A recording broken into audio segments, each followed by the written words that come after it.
సమ్మర్లో ఏసీ వాడుతూ కూడా కరెంటు బిల్ తక్కువ రావాలి అంటే ఏం చేయాలో మీకు తెలుసా? నేను ఇప్పుడు చెప్పబోయే కొన్ని టిప్స్ ఫాలో అయితే తప్పకుండా ఏసీ యూజ్ చేస్తూ కూడా మీ కరెంటు బిల్ తక్కువ వస్తుంది. ఈ వీడియో చివరిదాకా చూడండి. ఈ ఇయర్లో ఏ కంపెనీ ఏసీ కొంటే మంచిదో కాదో కూడా నేను చెప్తాను, ఓకేనా? మనలో చాలామందికి ఒక డౌట్ ఉంటుంది, ఏసీ యూజ్ చేస్తూ ఫ్యాన్ యూజ్ చేస్తే కరెంటు బిల్ ఎక్కువ వస్తుంది అని కదా.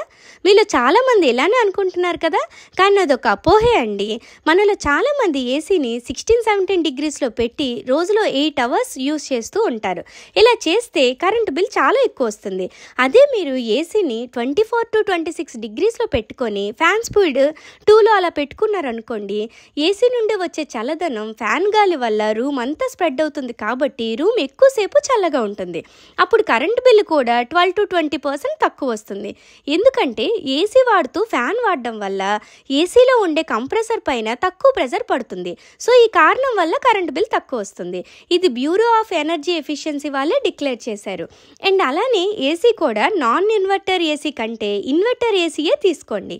దీనివల్ల 20-30% కరెంట్ బిల్ తగ్గుతుంది. అండ్ ఏసీ ఉండే రూమ్లో హీట్ని ప్రొడ్యూస్ చేసే ఎలక్ట్రానిక్ డివైజెస్ ఉండకుండా చూసుకోండి, అంటే ఫ్రిడ్జ్, టీవీ, ఓవెన్ ఇలాంటివన్నమాట. అండ్ ఇయర్లీ వన్స్ అయినా ఏసీ సర్వీసింగ్ చేయించండి.